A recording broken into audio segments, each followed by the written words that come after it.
agency.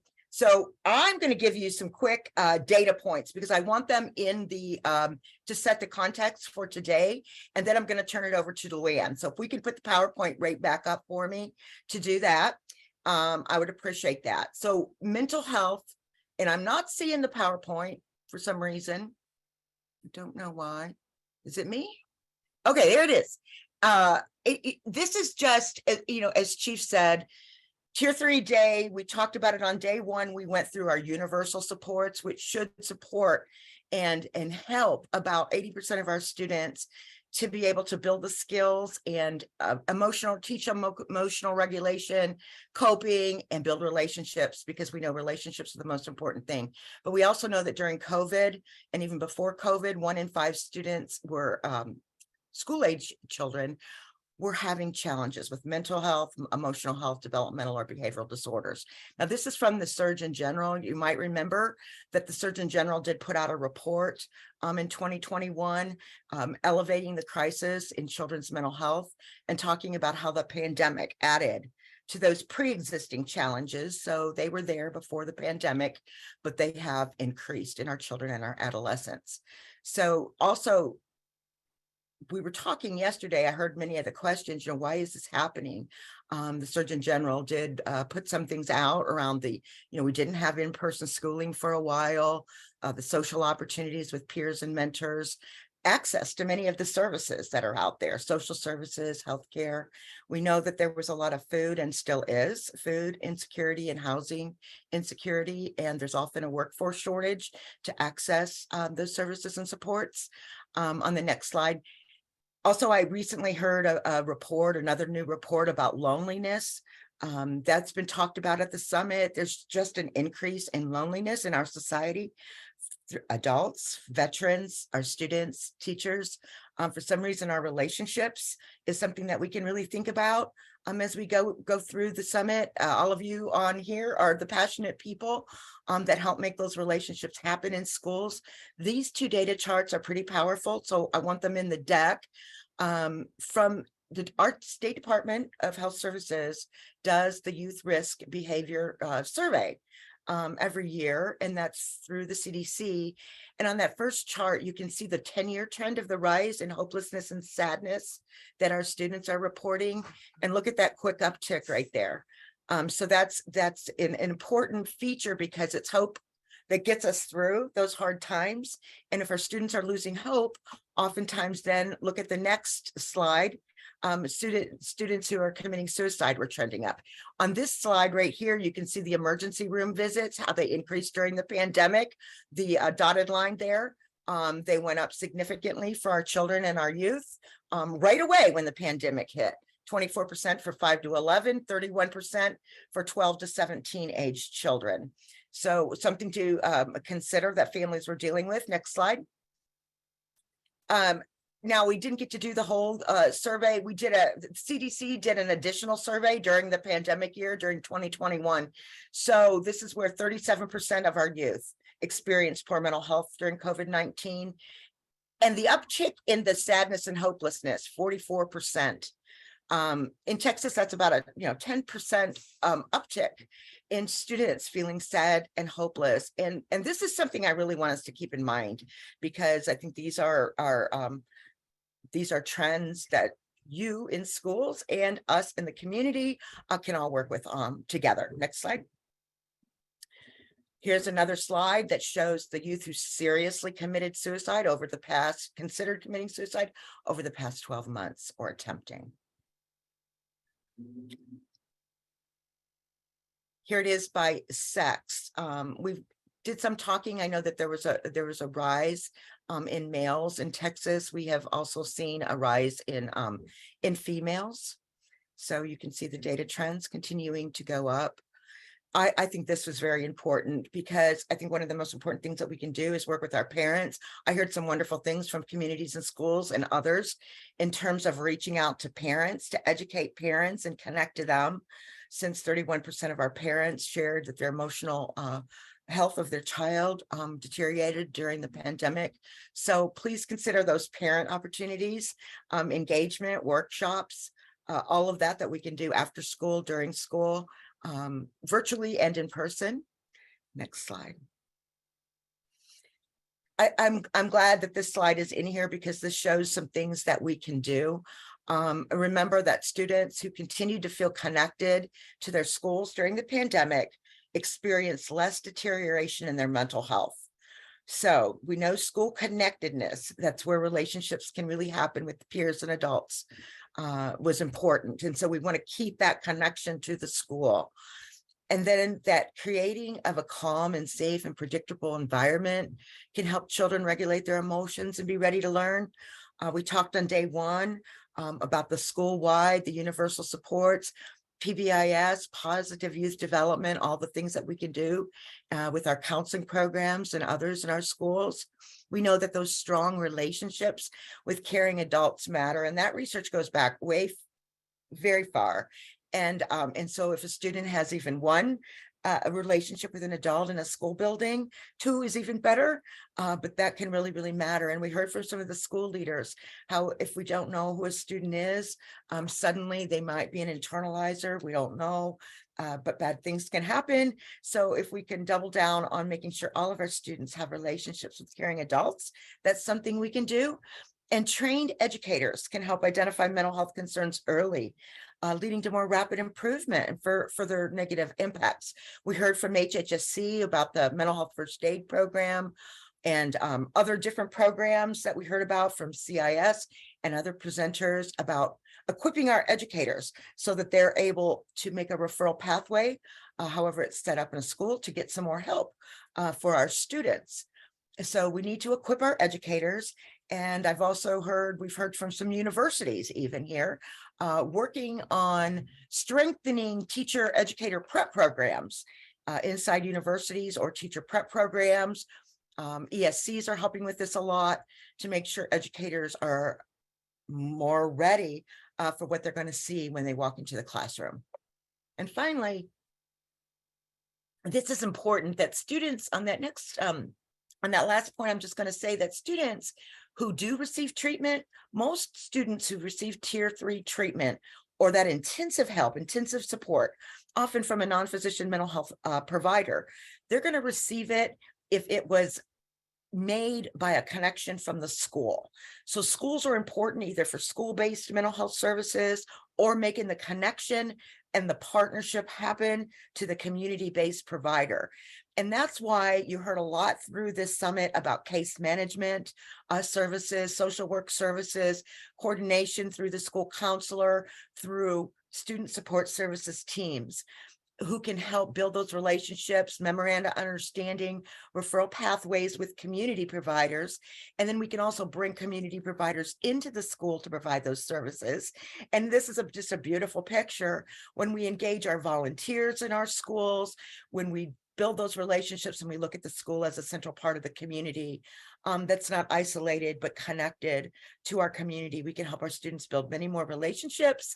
And if then a tier 3 service is needed with mental health professionals, we're ready in advance because we've built those partnerships and we've spent that time, invested that time building those relationships. And that's why I'm turning it over to Luann Southern right now. Luann Southern is the executive director of our Texas Child Mental Health Care Consortium. And I am so proud to be able to turn you over to Luann because she's an amazing human and is just leading some amazing programs in our state. So Luann, I am about 1 minute over, but I am turning it over to you now to give us the first panel. Thank you. Thank you so much, Julie. That was a very kind introduction. And welcome everybody to the ABC Summit Day 3. We're glad you're here. I'm so glad that Julie provided that intro to some of the big picture issues that I know all of us are addressing as we're out in the fields of children's mental health and also in the education system. I'm very excited about the panel that is going to be providing information to you this morning. We're going to start with Jeff Carr. I saw Jeff a couple months ago. Hi, Jeff. Out at Texas Tech University in Lubbock, and he started talking about some of the really cool things going on at Texas Tech in terms of outreach and engagement. Jeff is part of Texas Tech's team that provides our Texas Child Mental Health Care Consortium initiatives, including the Texas Child Health Access through Telemedicine, which many of you know as the acronym TCHAT. We also have with us Dorothy Garza. Many of you probably know Dorothy. She's been around for a long time. Dorothy's going to talk about what's happening now that she's back in Central Texas doing work on the ground through communities and schools. So happy to have her here. And then we have Tanisha Kennard from JPS Health Network up in the Fort Worth area. So we have Central Texas, North Texas, and West Texas represented today. Tanisha has been involved in JPS through working with University of North Texas, also to provide services through the Texas Child Mental Health Care Consortium. Each one of these three individuals, I'm so excited to have them with us today. They bring a wealth of experience, not only in mental health, also in education and in working directly with communities. So I'm going to turn it over to Jeff, and I can't wait to hear what y'all are going to talk to us about today.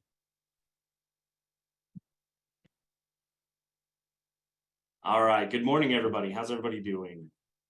So I'm really pleased to be here today and appreciate the opportunity to talk with all of you about the kind of programs that we are bringing to our general area in our region that I'll talk about here in just a second. And so I'm the Senior Program Director of our Education and Outreach Division at Texas Tech University Health Sciences Center, which is to be considered the prevention arm of our Cater Supported by TCHAT program. And you'll see here all of the Mental Health Care Consortium programs that we operate through CPAN, the Child Psychiatry Access Network, as well as our perinatal mental health program. So my division assists with providing all of the education and learning opportunities for all of these programs. But I'm going to talk today about the school-based program and what we do regarding our school-based services. And so just to give you some context, our coverage area right now is 85 counties wide. It covers the majority of some of our 6 education service centers, and then all of several of our education service centers, as you can see here. And just to note that our coverage area is geographically very large, and it covers about 34% of the state of Texas geographically, and all of it is a very, very rural area. And if you've ever been to West Texas, then you'll understand that. And some of our North Texas areas where Wichita Falls is, it's a very rural area. And so to give you a little bit of context about the history of where we're coming from, back in 2013, Texas Tech University Health Sciences Center already had an existing school-based mental health program that was created to go in and provide mental health supports, interventions, and assessments via telemedicine, telepsychiatry, and telecounseling in those school systems. But we were only in about 10 to 25 of those independent school districts at that time. And then so being funded through state funding for about 4 to 5 years, the project was renamed to Cater for a number of different reasons, but we renamed to Cater but kept the same model in place where we were going into schools and providing those mental health supports via telemedicine and telepsychiatry. And with the onset of COVID and with some changes and some pivots in our programming, we went to go completely virtual with our assessments and all of our programming. And then when TCHAT came on from the Texas Children's Mental Health Care Consortium, we expanded our program, which allowed us to move into these other independent school districts and cover this very large region, which is why you'll hear us refer to as Cater Supported by TCHAT, because we had that existing funding through Cater. And the reason I mention that is because the way we're able to do things at Texas Tech University Health Sciences Center is going to be a little bit different than what you find at the majority of the other health-related institutions across the state of Texas, because my division is funded solely through that existing funding back that started in 2013, not necessarily with these TCHAT funds. And so we have the capacity to do some things that maybe some other regions do not. And so to give you an idea about our coverage, if we'll go to the next slide, and I apologize that the dates for this say through September 30th, and it's actually through November 30th. And just since submitting these slides, these numbers have changed already. So we're now technically in 162 school districts, which means our total schools and covered lives have increased significantly as well. And so just to give some context about what we are covering, our entire region, as far as our school districts, is not entirely enrolled yet, but of our school districts, 161 or 162 are currently enrolled. As far as my team is concerned, on that next slide, my team is made up of people with education backgrounds and mental health backgrounds and project management backgrounds. And so there are 8 of us housed here in Lubbock on the T2HSC campus. And then I have 4 housed on the Abilene T2HSC campus and 2 at Midwestern State University. And just briefly as my team structure on that next slide, you'll see that we are employing people to work in certain sectors. And so we have an adolescent substance use disorder coordinator that helps with the education for adolescent substance use. We have a coordinator for our virtual education, which we'll talk about in a minute, and then a program manager, for all of our in-person education, which includes our YAM that we will talk about and all of our in-person training we talk about as well. And so to move forward with what learning opportunities we currently provide, we have some consistent weekly structured activities we're providing through T2HSC to our regional schools. And that first one that I want to talk about is called Project Echo. And if you're unfamiliar, Project Echo was started out of the University of New Mexico to try and combat the issue of liver disease. Dr. Sanjeev Arora out of the University of New Mexico was the liver disease specialist in the area. And he had patients traveling hundreds of miles, days at a time, taking time off of work in order to come in for their treatment because their providers of care in their home communities were unable to provide that specialist level of care. What was happening, though, is that over the course of time, the wait list became so high that he was actually having patients not receive the care that they needed or actually pass away before they could receive all of the care that they needed. And of course, like all of us, we would say that that was kind of an unacceptable thing to him. And so he developed Project Echo, where he disseminates information, education, and training to those providers in those communities via a tele-echo platform, just like you're on today via Zoom. He provides that education and training to them online so they don't have to travel, but it keeps that training and keeps that care in the medical home. They can see their patients without having those long wait times and long drive times. We took that same model and applied it to an educational setting for school-based behavioral health. And so our Echo for School Behavioral Health happens every Tuesday morning from 9 a.m. to 10 a.m. And we cover a number of topics, and I'll talk a little bit about Echo here in just a second, but we cover topics that are professional development in nature. They're evidence-based, but what makes Echo different from a webinar or going to a professional development somewhere is that Echo combines case-based learning into the platform. Case-based learning meaning that school counselors can submit ahead of time actual cases about student struggles on their campuses. And they can talk about, I have a 12-year-old female who is in this grade struggling with the following. This is the home life. This is what's happening at school. This is what we are seeing. And this is what we've done, but we're having trouble getting her connected with her peers. We're having trouble with decreasing her anxiety or the depression, whatever is happening. So what these cases allow is for those counselors to come in, present this information, and then they receive feedback from our subject matter experts in everything from counseling, psychology, community mental health, school mental health, psychiatry, and they can provide feedback that's evidence-based and can be utilized in a school-based setting. But another portion of that is that these presenters of these cases get peer feedback from their peers that are on these sessions from other school districts who say, I've had students just like that. We implemented this and it was very, very helpful. And so they receive peer feedback and expert feedback at the same time.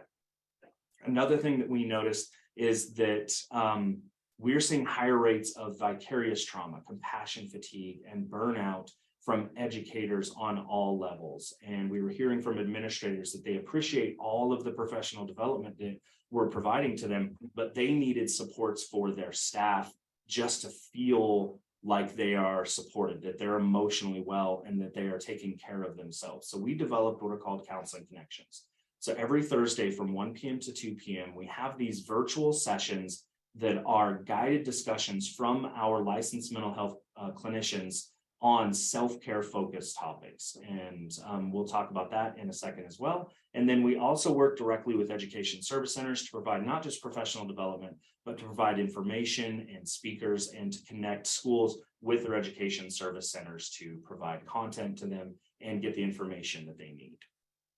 So on our next slide, I'm going to talk specifically, like I said, ECHO, that Extension for Community Healthcare Outcomes, was designed to democratize knowledge and also reduce variations in care. So not only are we trying to increase mental health awareness, we're also trying to increase the confidence that staff have in providing mental health to their students in their settings. And so through our ECHOs, just in this academic year alone, of the few sessions we've had since September, 88% of our evaluation respondents report that they feel better prepared to provide mental health care to their students as a result of participating in our ECHO sessions. The other 12% say they just feel no less or no more. And so what we know is that no one has said that they feel less prepared. So we haven't broken anybody yet. So we're real happy with that. And so on our next slide, we're going to talk very specifically about that process. And so that case presentation process is going to be like referring a student to a program. And so they identify that particular student in grades pre-K through 12th grade that are part of that ISD. The counselor is going to fill out that case presentation request form that gives us all of that information. We send back to them that request form in one of our forms. We schedule the ECHO session with them. They come on the session and they present the information. They receive that feedback. And then afterwards, so that they don't have to feel like they have to write madly to take notes on what were those suggestions, what were the resources and the considerations, we provide all of that to them, back to them in a case considerations and resources form. And then we try to schedule a follow-up case presentation with those counselors several months down the road to kind of see where the progress is regarding that particular student. All of this, we don't collect any protected health information. So what it means is it falls directly under consultation. So school counselors and school staff don't have to worry about parental consent because we never know who the student is. We just hear about the student's struggle, and then they get feedback that is evidence-based and can be put into a school-based setting. So next, I want to talk about the customized content that we provide. And this was something that is somewhat new as our program. We've been providing those ECHO sessions since January of 2020. And so we're going on our third year here pretty soon.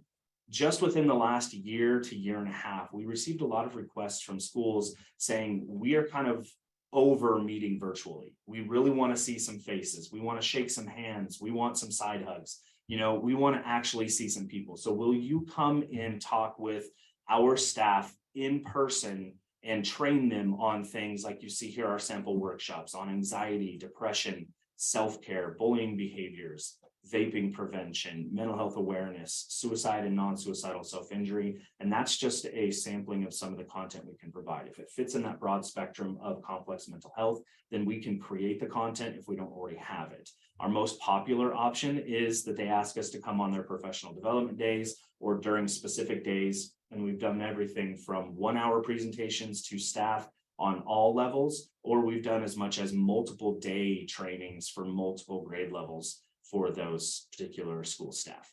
We also provide that same level of workshops and training to students and to parents on a more developmentally appropriate level, of course, for things like mental health literacy, peer support, and help-seeking behaviors on topics just like what we provide to schools. But it may just look different depending on the developmental level.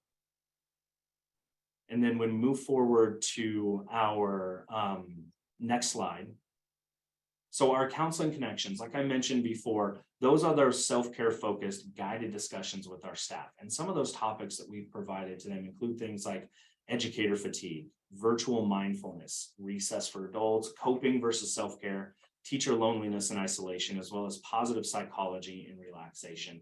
And we build those out every single Thursday from 1 p.m. to 2 p.m. The only exceptions being on those holidays that school districts are out of school, we don't provide those, but we do provide it throughout the entire summer. And that includes our ECHO sessions as well. So we do summer programming for all levels of staff as well. One of the last things that I wanted to talk with you about regarding an actual program that we provide directly to students, you might start hearing about more, especially through TEA or through school districts or through local health-related institutions, is our Youth Aware of Mental Health program. YAM is a TEA-approved evidence-based program. It's a free 5-session program that promotes mental health literacy, help-seeking behaviors, It works on for emotional intelligence and suicide prevention and intervention. It's evidence-based for 13 through 17-year-olds, and we deliver it over 3 to 5 weeks. Our certified YAM instructors deliver this content on your campus to students in a specific grade. And so we bring this directly to all of your 9th graders or all of your 8th graders, or for some campuses, it's all of your 8th through 12th graders receive this specific TEA approved curriculum for youth mental health, and it's going to supplement your existing programs. And so what we don't want to do is come in and supplant other programs. Instead, we prefer to come in, and what we want to do is provide an opportunity to enhance the programming that schools are already doing. Most schools are already addressing mental health on a number of different levels, and what we want to do is come in and reinforce what schools are already doing, but add more tools to the toolbox for students, staff, and for parents alike. And we're trying to bridge those gaps. And so this YAM program is a unique way to do that because it's a little more student-led. Our facilitators lead the discussions, but students take the conversations in the directions that they want. And so we're really happy to provide this to our schools free of charge. So we provide all of the posters, we provide all of the booklets, all of the travel for our certified YAM instructors, and the training and everything is 100% free to schools, as well as we have an option for schools to send their own staff to be trained to deliver this in their schools so that we can continue to sustain this program well into the future. So on our next slide, I just wanted to kind of briefly go over the fact that this is a collaboration with the Risk and Resilience Network at the UT Southwestern Center for Depression Research and Clinical Care. And what you're going to find is there are actually 6 or 7 different health-related institutions across the state of Texas who are delivering YAM. So much like TCHAT is a statewide program, YAM is not fully statewide yet, but it's being piloted, for example, in 7 of the institutions, and Texas Tech University Health Science Center is one of those. And so we're trying to create a culture of mental health within schools in which they are able to talk about mental health without feeling ashamed of mental health. Kind of this idea that it's okay to not be okay, but it's not okay to stay that way. And so talking about it is the first step. And this is what we do in YAM, is provide an open opportunity for students to talk about mental health the way that they understand it, and then provide them with supports and connections to meaningful adult relationships and community resources that are going to be beneficial for them and their families and their peers.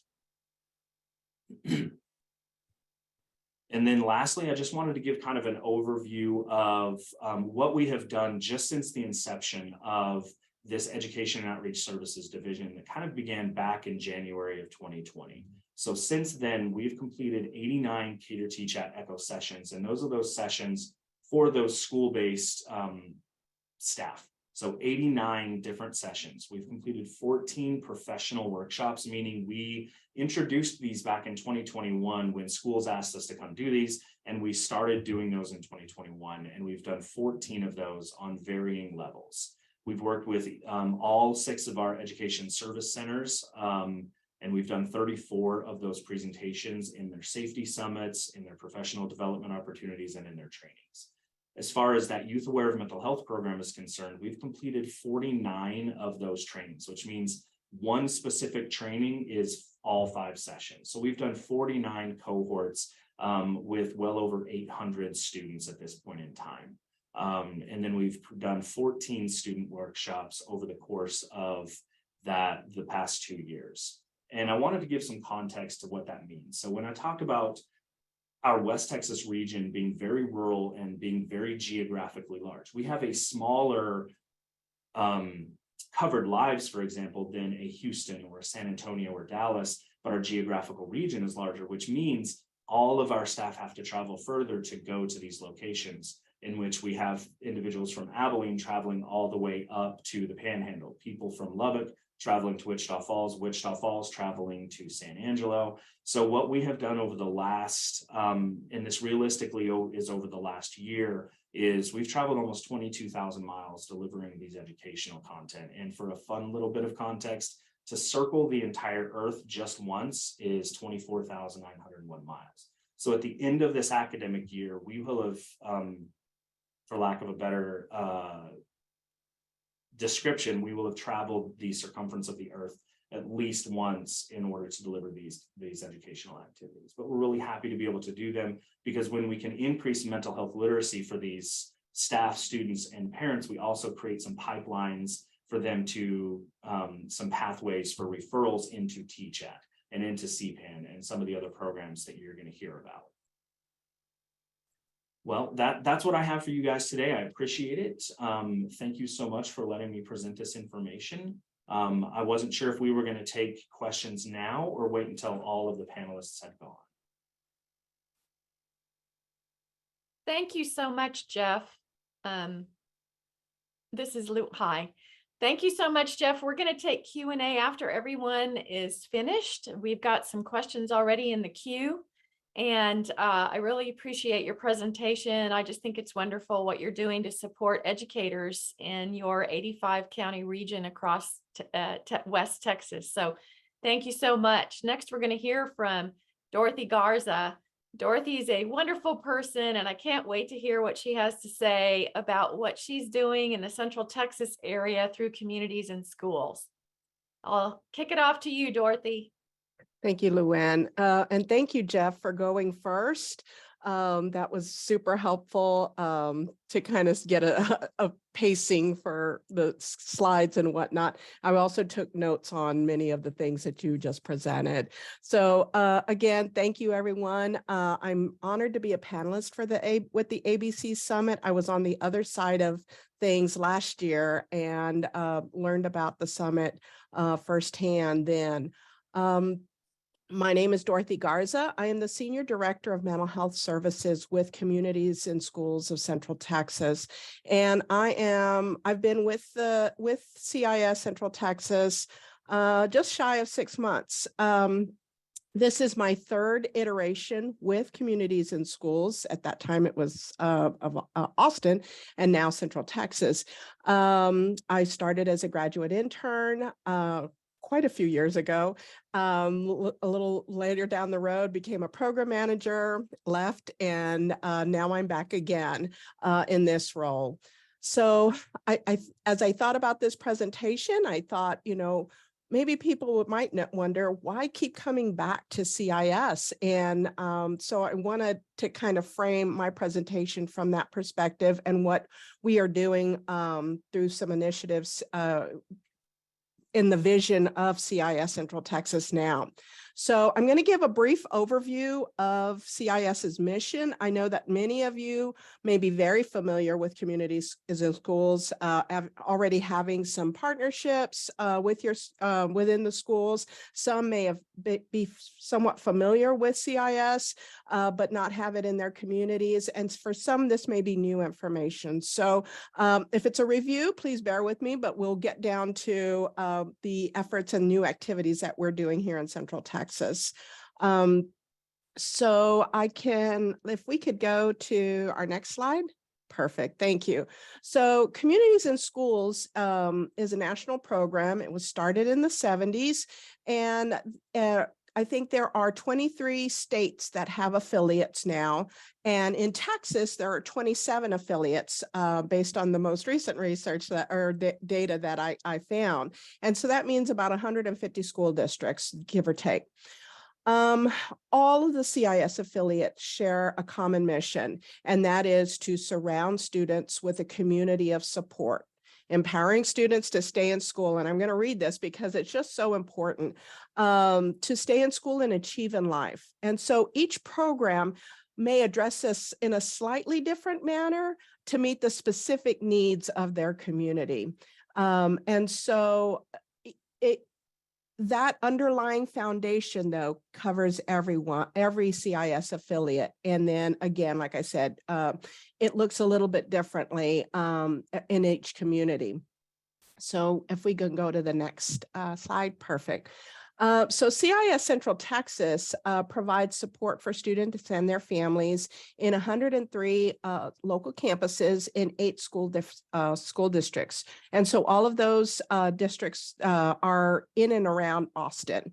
Pflugerville is our newest school district, and we were fortunate to have, you'll see that it's indicated as My Brother MBK Scholars. That stands for My Brother's Keeper Scholars Program. They are a program serving Pflugerville ISD high schools, and came under the umbrella of CIS over this summer. So we're really excited to now be able to provide them some support. Let's see. Oh, good. I'm seeing chat there. So those are the campuses that we are currently serving. So why this model? So go ahead and you can move. Oh, perfect. You're right where I need you to be.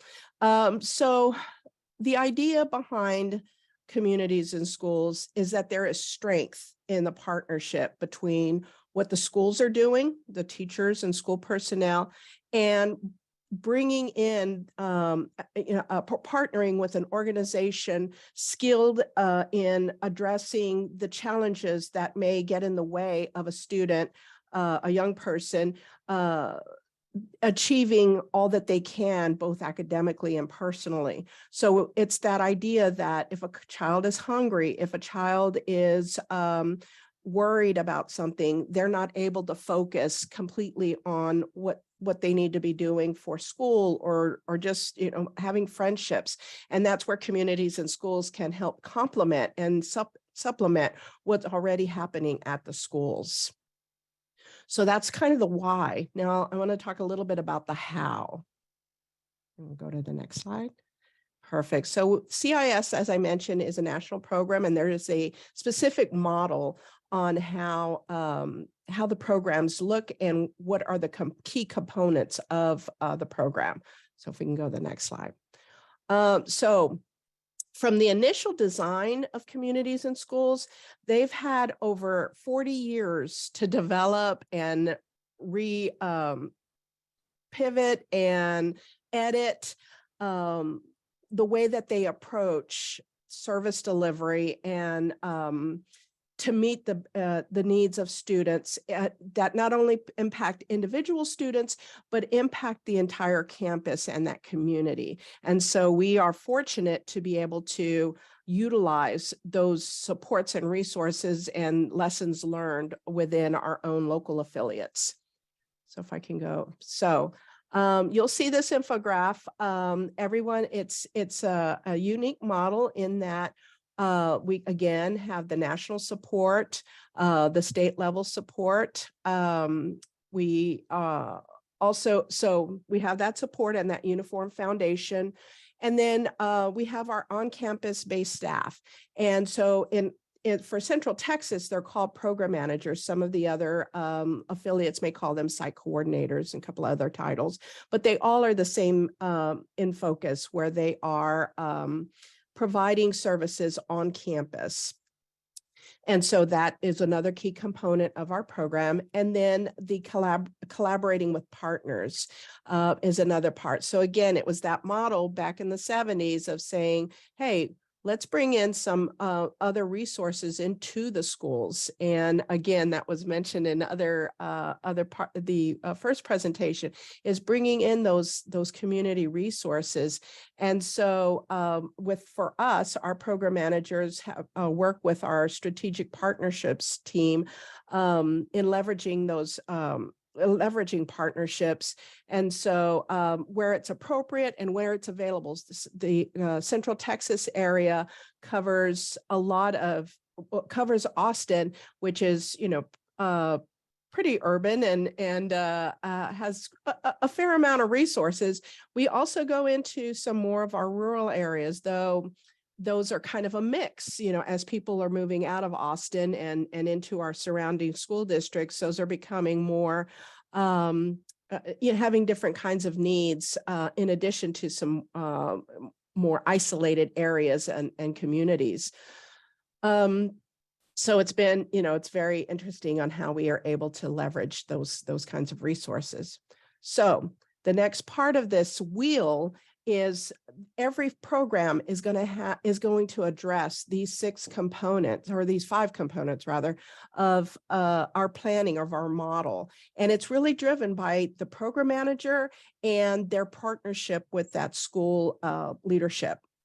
So a needs assessment is done to make sure that there's a clear picture of what that campus needs.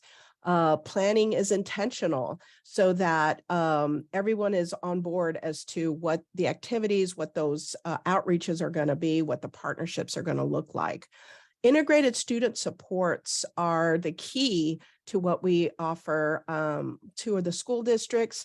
They are offered at a tiered level. So just like a tiered level of services within the educational system, it is our model also reflects that tiered level of support where we have universal programming. And so it may be a health fair that CIS works on with some student leadership to provide information to the whole school. Then we have our tier 2 targeted services. Those may be groups for different levels of children. And then our more individualized services where we may be doing some mentoring and tutoring and some check-ins related to mental health. So it's going to vary from campus to campus, but all of those levels are going to be represented in each campus. And then we're not just doing services, we are also ongoing, there's a monitoring and adjusting, pivoting as the campus, as different needs may come up, and making sure that those services are meaningful and relevant and benefiting the campus. And then finally, there is evaluation. So we do partner with TEA. Partner is the best word I could come up with. They also provide some governing around program requirements, that kind of thing. But it is really a partnership. We have representation for communities and schools at TEA who offer professional learning collaboratives, and those have been extremely helpful.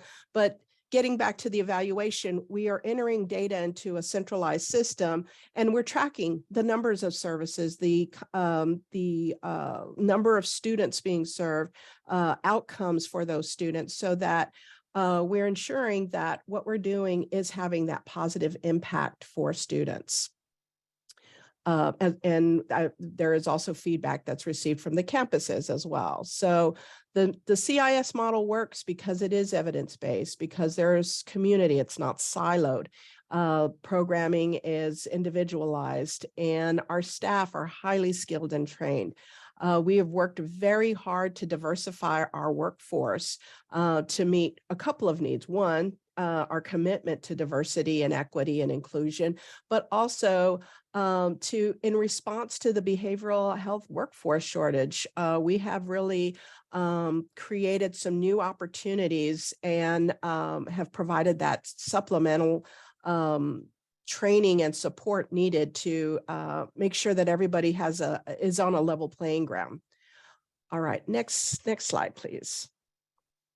So this particular, I just like the way they all look very committed and engaged, and being on site is powerful because as so many of you know, those partnerships only work when there's trust and communication and understanding of the importance or what the priorities are from both sides. And so being on site is integral. And so those immediate needs can be met. When COVID happened and there was an increase in just basic needs, CIS Central Texas was able to pivot and really strengthen those basic needs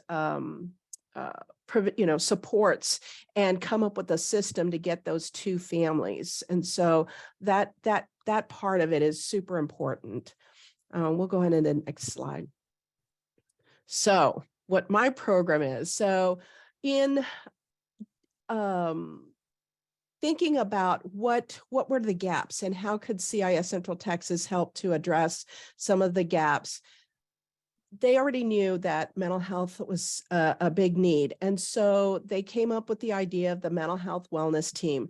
The idea was to provide a number of services, but one particular was to add counseling, a short-term intensive counseling program to our highest needs students who were struggling to participate in CIS programming. I will say that we received guidance from CIS San Antonio and CIS Houston. And just gracious in sharing of ideas and documents so that we didn't have to reinvent the wheel. So shout out to them really quickly. So our program overall has 3 prongs. If we can go to the next slide. We have the short-term intensive counseling that are provided by clinicians. So we have LCSWs and LPCs who are will be providing the counseling to students. We've created a referral process and a rollout plan to our campuses to provide support to campuses in little bits at a time and rotating that support out to different schools. We're also responsible for the internship program, and I'll talk a little bit more about each of these in a little bit.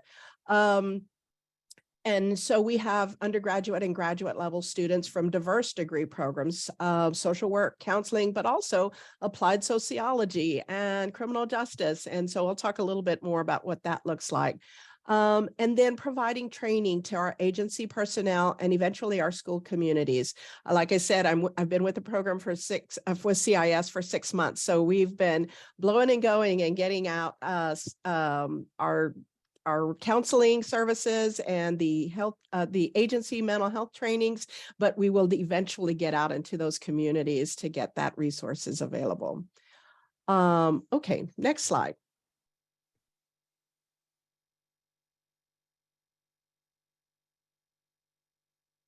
Oh, can I get advanced to the next slide? Give us just a second.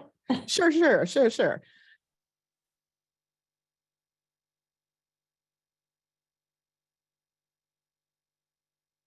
There we go. Okay, so again, the counseling is available to our CIS case managed students. And so this is to give the opportunity for that program manager, the campus staff to intervene for the student. But it's when that isn't working that our counseling, we can receive a referral for a student who may benefit from some intensive counseling. The idea is crisis stabilization. It's reintegration after a crisis, and it's definitely with the idea from the initial treatment plan to transition and plan for that transition either back into integrated student supports and or a community mental health resource. This is our pilot year. We are hoping to serve at least 160 students. We are currently targeting 9 campuses at all levels, elementary, middle school, and high schools. And so let's see. Yep, that's okay, great. Thank you. So our internship program also, we have a long history. As I mentioned, I was an intern in '91, and I don't know if I was the first one. I know I was one of the first cohorts for that campus. So there's been a long history with CIS. Supporting the professional development through practical experience for our students, for our university students. We have students from our local universities, UT, Texas State, St. Edwards, but we also have students from UT Arlington, UT Rio Grande, Our Lady of the Lake, that are online programs. And then students are here, living here, and so they're able to do their internships here. And so that's been really exciting to learn about. Our interns are learning about CIS. They're learning about working with individuals and groups. They are learning to work with families. And I think most importantly, the last 2 points on this is that they are learning to navigate school systems and work in partnership with schools. So regardless of where they end up, that's already a skill set, and that they are also getting a trauma-informed perspective and having practice within an agency that's committed to diversity, equity, inclusion, and belonging. So that language and they bring that to us as well and question. And so that's always the benefit, I think, of working with interns. All right. So we can't do all of this to everyone, provide the counseling, because we're a team of 4 right now. And so we wanted to be able to provide more services throughout our agency. So we've created some agency mental health trainings and/or brought in presenters. These are some of the some of the topics we've addressed. Trauma-informed self-care for the helping for professional is coming up. So Jeff, I'm reiterating, like, it's that, and I already wrote down the counseling connections idea. We're going to do that. We are offering field instruction support in the same kind of way with office hours to make sure that our folks that are hosting interns have that ongoing support. We will be doing school community mental health training, partnering with other organizations, including our local mental health authorities, to provide that and extend that out. We're providing peer consultation to our staff who need a sounding board or problem solving around different topics. And we also are piloting offsite supervision of interns for those program managers. Again, it's our commitment to diversifying our workforce, but sometimes we have a program manager who may not have the degree or licensure required from the university. So we have the capacity to provide that clinical supervision to the intern while that program manager provides their task supervision. So that's what we've done to help expand capacity throughout our agency. Whew. So I want to say, and we'll put in the, it's very simple, communitiesandschools.org is the national website. But I wanted to get back real quick to why did I keep coming back? And I think it's summed up in that model of all in for kids. This agency has grown and pivoted to meet the current needs. And I've hoped that when I've left and I've gained other experiences, including my time with HHSC, that I've come back richer and have more information to share and be able to better support that idea of all in for kids. Thank you so much. Thank you so much, Dorothy. That was wonderful. Thank you so much, Dorothy. I love your enthusiasm about your work, and I'm glad you're back doing what you love at communities and schools. Next, we're going to hear from Tanisha Kennard. I had the opportunity of meeting Tanisha a couple months ago, and we did a site visit up in Fort Worth. So impressed with the work you're doing up there. And through the Texas Child Health Access through telemedicine and other consortium initiatives, Tanisha works for JPS, and they have this wonderful partnership with the University of North Texas. So I can't wait for everybody to hear what you're doing, Tanisha. Welcome. Thank you, Luann. Thank you for the opportunity to be here to share with you all at the ABC Summit. This is my first time here with this group, so I'm really excited about the opportunity. I'm going last, which has its benefits. And so I was really excited to hear about the different things going on at Tech and with communities and schools. Those are 2 organizations that have been doing tremendous work. JPS as an organization has joined this effort more recently than those 2 organizations. So we are definitely learning from everybody around us. I want to take a minute to kind of introduce myself. My name is Tanisha Kennard. My role at JPS is Executive Director for our Outpatient Behavioral Health Services. To give you some context for those that are not familiar with JPS Health Network, we are the safety net hospital in Tarrant County.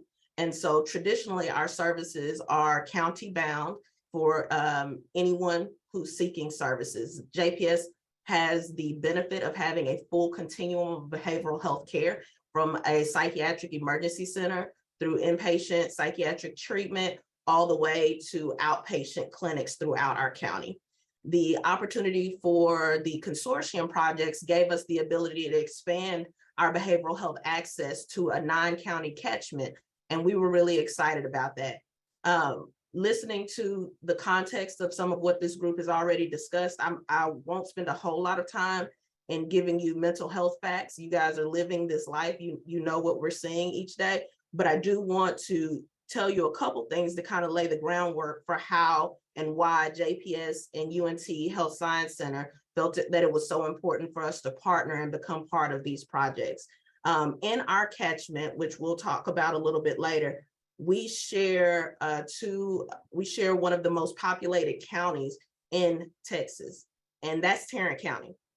And one of the things that had been looked at Tarrant County as far back as 2014 was the decrease in the number of mental health professionals, practitioners, and clinicians that were available to provide care, and the ever increasing need. And then we all experienced the pandemic, right? And so COVID hit, and immediately thereafter and during, we saw the impact of isolation. We saw an increased incidence of anxiety and depression. And just in our general clinical services, we saw a massive increase in demand for services, both self-referral and provider referred. As far as our children and adolescent population, Tarrant County has seen suicide rates in that population increase more than 100% since 2006. And so the opportunity to be part of an expansion of care for this particular population was very important to us. It sounds like most of the people here are familiar with the Texas Child Mental Health Care Consortium, but if you're not, bear with me. If you are, and if you're not, I'll give you a couple facts as background. The project was created out of the 86th Texas legislature in 2019. The idea was to create a coordinated effort across the state of Texas to be able to provide mental health services and expand the access to care to children and adolescents across Texas.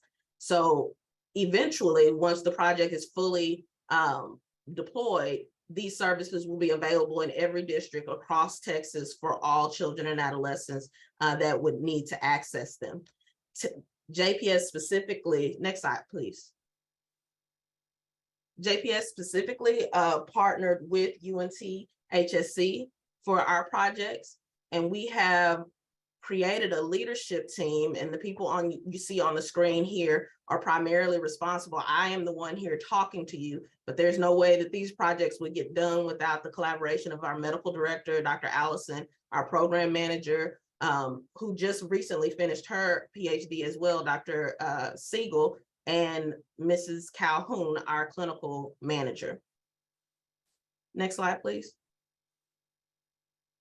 As far as program staff, to give you some insight as to how we're built, we have program managers, clinical supervisor, TCHAT program coordinator who does the primary outreach to all the campuses.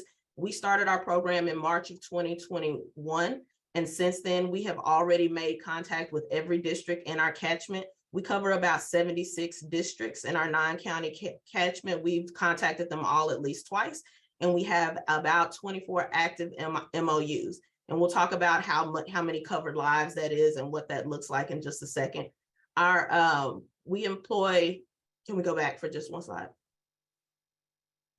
We employ 7 therapists currently, and we're expanding that. I want to take a minute to explain to you the 2 case managers. When our TCHAT program started, we started clinically focused with mostly therapists to provide the care to the patients.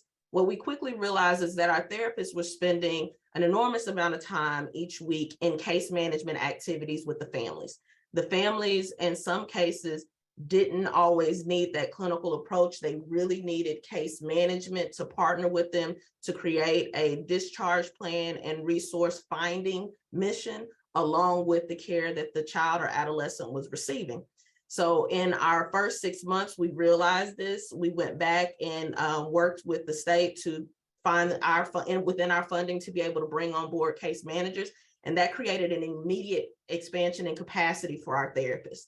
Our therapists, for each therapist, we were able to increase their workload, their clinical capacity by almost 10 additional visits each week by adding those two case managers, and they have done tremendous work. You will see in this presentation, we'll talk about our show rates, our no-show rates, and how we communicate with families. But one of the integral pieces to the success of our program to this point has been the addition of case managers that connect with that family at the point of referral, and then follow those families through their discharge, connecting to their discharge appointment. And so that has been very helpful for us. Next slide, please. I've seen a couple questions come through about how facilities are funded.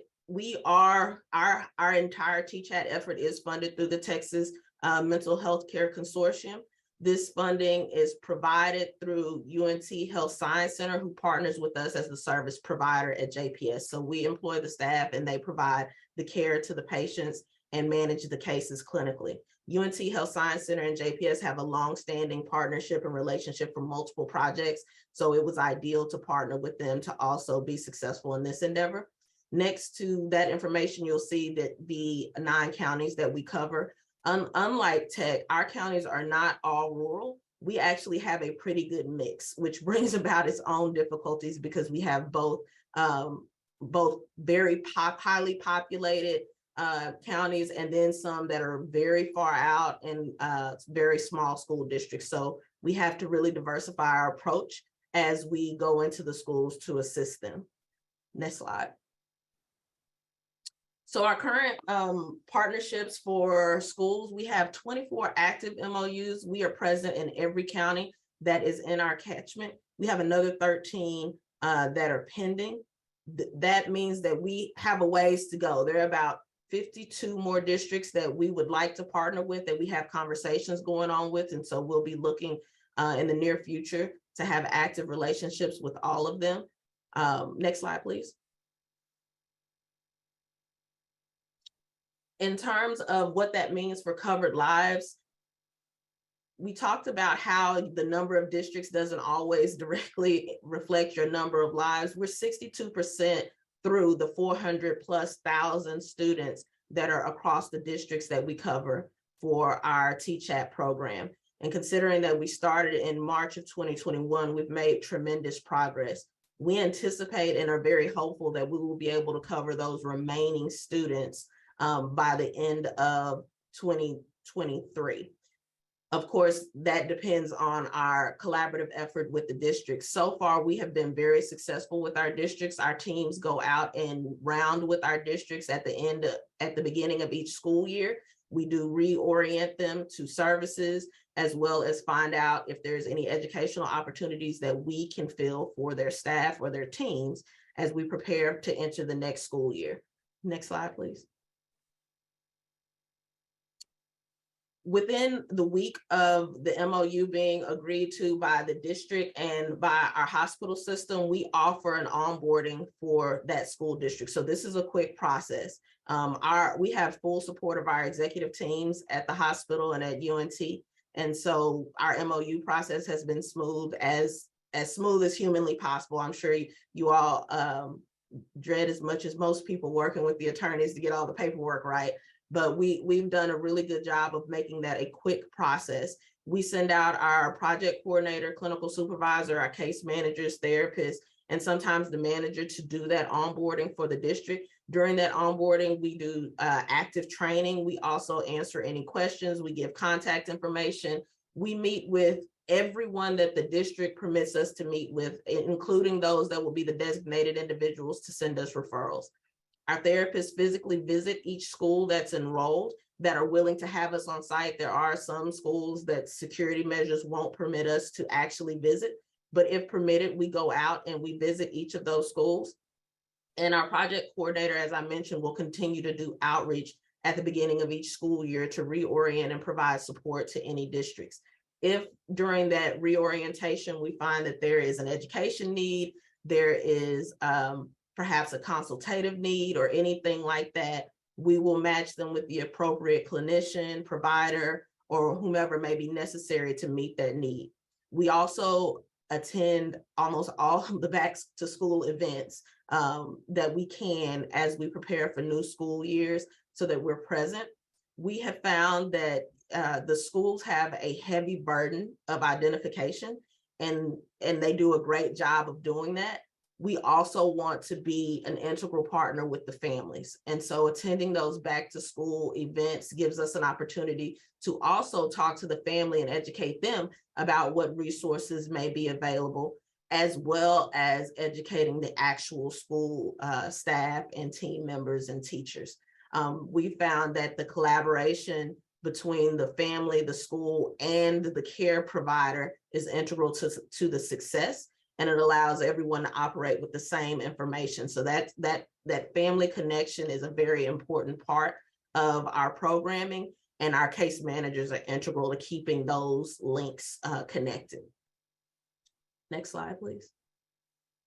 So technology, as you know, the TCHAT program is virtual. And so in some of our districts, we do run into the limitations of technology. The great news with our funding and our project is that we have been able to purchase iPads for students to use for the purposes of accessing their appointments. Some students are doing their therapy sessions during the school day. Some are doing them at home. If they're done during the school day, then we partner with the school about making sure they have the space. We send our IT people out to make sure that the iPads work and that everything is working. Currently, we have about 50 deployed. As I said, in some of our more rural areas, connectivity is an issue. The internet is just not as stable. And in those cases, we have also deployed hotspots to assist with that.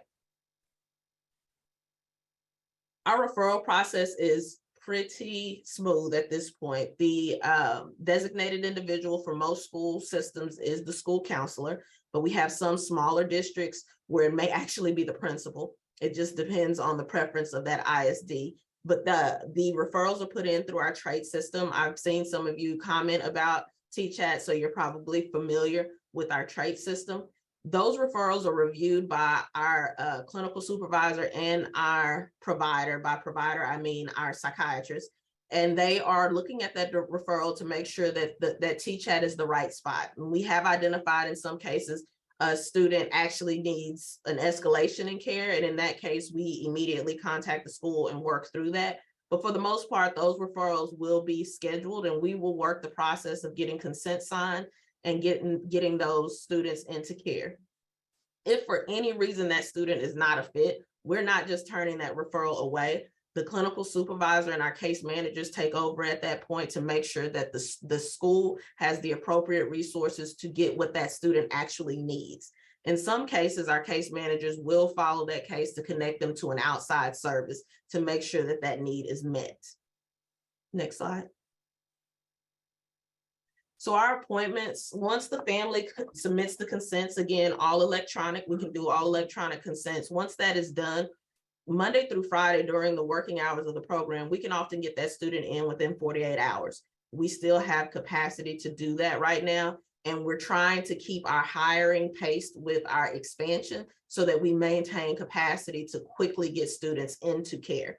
Our first session is structured with an actual therapist, and our therapists are licensed professional counselors or social workers who are trained in therapy, and a provider. That provider could be a psychiatrist or an advanced practice practitioner who is specific to behavioral health. That initial session will be the full intake assessment and determining the appropriate treatment planning with the family and what needs to happen.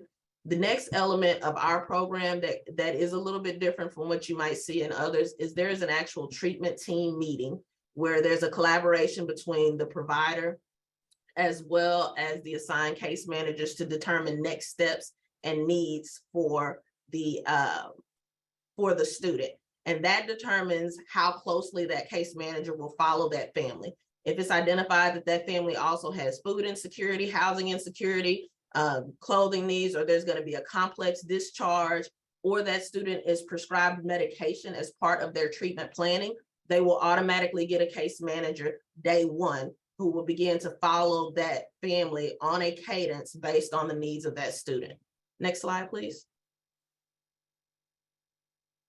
So you may be wondering what we're seeing in North Texas right now. We are seeing a lot of the things all of you are seeing. We're seeing an increase in anxiety. We are seeing increases in trauma issues and depression. We do have some suicidal ideation that's passive, grief. A lot of the students that we are getting right now are having difficulty finding an adult that they feel comfortable talking to. So a lot of the clinical intervention that we're doing has not only to do with coping skills, but also to do with fostering good communication amongst that family and identifying ways that we can help to support that. Next slide, please. So if you're thinking like, what does our population look like? On the screen here, you see a distribution of our patients by age.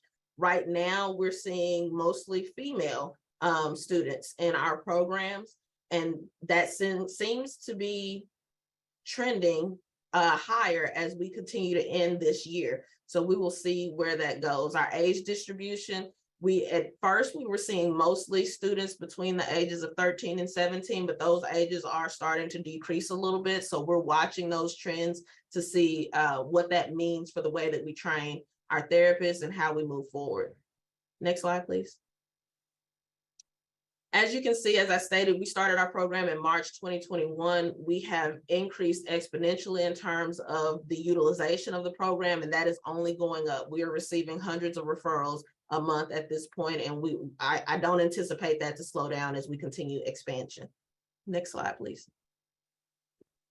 So in terms of our completed appointments, the thing to remember is there's a lot of families have questions about medication, the implications of prescribing medications to their students, and a fear that behavioral health means they're going to get meds. When we look at the complete distribution of our appointments, only 10% of our students come to us and actually need to have ongoing medication management. 90% of the students referred to us need a therapeutic intervention. And so being able to share that and track that with families has alleviated a lot of concern about the utilization of meds to treat behavioral health needs. Next slide. So it doesn't matter if we schedule all these appointments and nobody comes, right? So right now, our completed appointments are sitting around 93%. A lot of our low no-show rate, if you are familiar with the industry, no-show rates typically trend around 25%. A lot of our no-show rate reduction has to do with that connection with case management at the beginning and the continued contact with the families. Next slide, please. So I wanted to give you a distribution of our therapy versus medication management. Both of those no-show rates are low. Students that are enrolled in the program, families that become active with us, they show up to their appointments, and we do what we can to make that possible for them by having that student do sessions at school. Sometimes they do those sessions at home with the family picks them up from school, but we do whatever we can to make sure that they can attend that appointment and stay in contact with them. Next slide. So our discharge distribution is very high in Tarrant County. A lot of the discharges that we have end up going to a community partner. We don't specifically like create a relationship where you have to go to this agency or you have to go to that agency. It really is about identifying where does that student live, what is the verified resource in that region, can we get the appointment?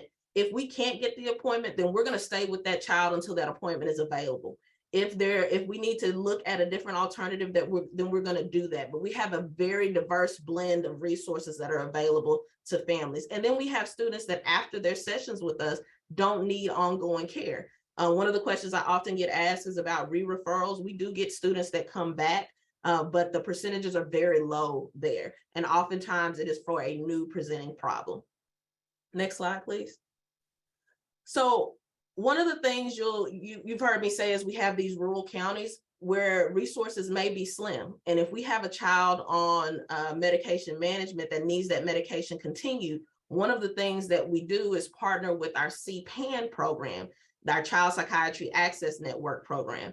That program provides free consultation to family medicine practitioners and pediatricians who may be seeing a child or adolescent in their office who needs medication management, but they need some help in managing that case. And so oftentimes, once we identify a child in one of those rural communities who has a PCP and they're going to need a discharge plan, we can get those providers linked up with CPAN to continue that support and expand the access even in that community to others, because it's not just available to that child, it becomes available to anyone that provider treats. And we've seen a lot of success with doing that as well. Next slide. So for the summer, we just heard earlier that engagement in the summer is so important. Our therapists actually have done some specific training in DBT and trauma-informed CBT and a multitude of other modalities for short-term intervention and sometimes longer-term intervention. And so we have planned psychoeducational groups for the summer. In addition to the educational groups and the therapy groups that the students can go to, we've partnered group activities for parents to learn about what's going on with their students. And so this last summer was the first summer that we were able to offer that. We're currently in the planning phases for next summer. And so we expect that effort to grow. Next slide. And just to give you some context to some of the feedback, I won't read this to you, but the general consent is that our community has been very pleased with the efforts of TChat, what we've been able to do in the schools that are connected with us, and word of mouth has been our best advertisement, with schools talking to each other and kind of pointing out how much of a benefit the program is. And so we're excited to move forward and very, very enthusiastic about the future. Thank you. Thank you so much, Tanisha. I just want to thank every single one of these panelists. They are doing such great work across the various regions of our state. And we have lots of Q&A. I hope that we can get those answered. Our time is going to be up very soon, but some of those I know Dorothy has answered, I've answered, and Jeff, some of them have to do with YAM. I want everyone to know that for those of you who have asked questions about where TChat is available or where you can get the youth aware of mental health in your region, I did post the information about the health related institutions that are providing the youth aware of mental health. And also, though, if any of you have questions, please email the presenters on the panel who can talk with you specifically. Like I know, Jeff, you have some questions about ECHO and some of the supports you're providing. And Dorothy, you had some about communities and schools. And Tanisha, I think there's some questions as well about, regions and which counties and school districts, et cetera, are available to, receive some of the services. So we will do our best to address those questions and answers. And I just want to thank each one of you, Dorothy, Tanisha, and Jeff. You guys knocked it out of the ballpark, and the work you're doing is fantastic. So thank you so much.